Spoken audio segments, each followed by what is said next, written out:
Selamat datang kembali bersama Master Guide Anti Penyuapan dan Anti Korupsi dengan implementasi SMAP dan Pancek KPK dari PT Sarana Kompetensi Indonesia, pengelola platform Detender.online dan konsultan manajemen bisnis dan kompetensi SDM Indonesia.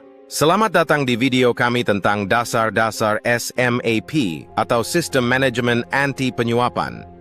Dalam video ini, kita akan menjelaskan pengertian SMAP, prinsip-prinsip dasarnya, serta manfaatnya bagi perusahaan. Mari kita mulai. SMAP adalah sebuah sistem yang dirancang untuk membantu organisasi dalam mencegah praktik penyuapan dan meningkatkan integritas dalam bisnis.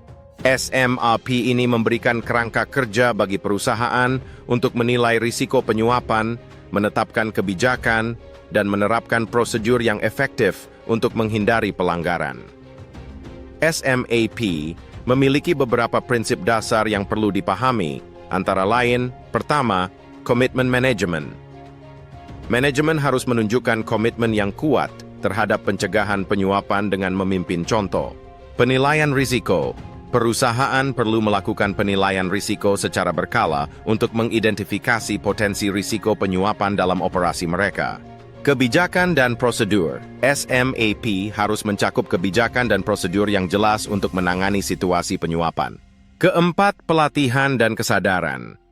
Karyawan harus dilatih untuk memahami kebijakan anti penyuapan dan cara melaporkan dugaan penyuapan.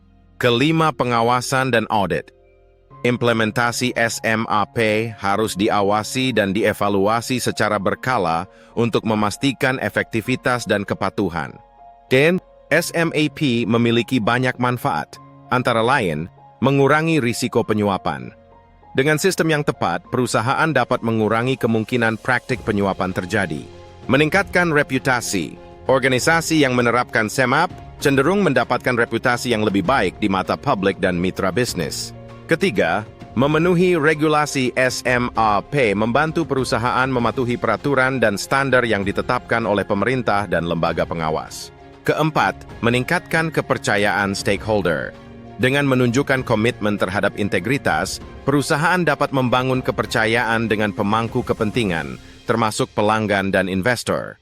Untuk mengimplementasikan SMAP, perusahaan perlu mengikuti beberapa langkah kunci. Pertama, penyusunan kebijakan.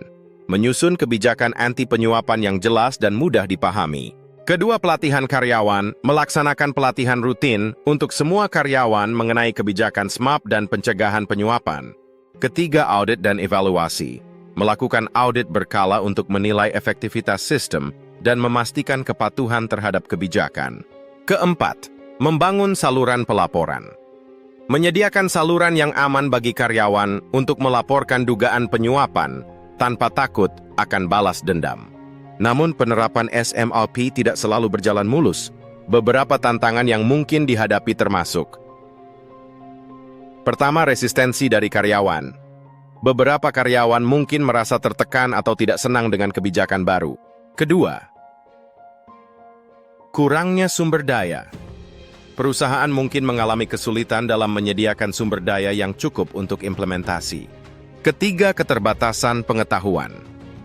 Karyawan mungkin tidak sepenuhnya memahami kebijakan dan prosedur SMAP. Mengatasi tantangan ini memerlukan keterlibatan manajemen dan komunikasi yang jelas. Kesimpulannya, SMAP adalah alat penting dalam pencegahan penyuapan di sektor konstruksi. Dengan memahami dan menerapkan SMAP secara efektif, perusahaan dapat menciptakan lingkungan kerja yang lebih transparan dan etis. Setiap individu di perusahaan memiliki peran penting dalam memastikan keberhasilan sistem ini. Terima kasih telah menyaksikan video ini tentang dasar-dasar SMAP. Pastikan untuk menyimak bab-bab selanjutnya dari e-book kami, di mana kita akan membahas lebih lanjut tentang pencegahan korupsi dan bagaimana penerapan SMAP dan Pancek KPK dapat saling mendukung. Untuk informasi lebih lanjut, kunjungi situs web kami https://detender.online. News, learning, komunitas online, dan tetaplah bersama kami dalam upaya mencegah korupsi di sektor konstruksi.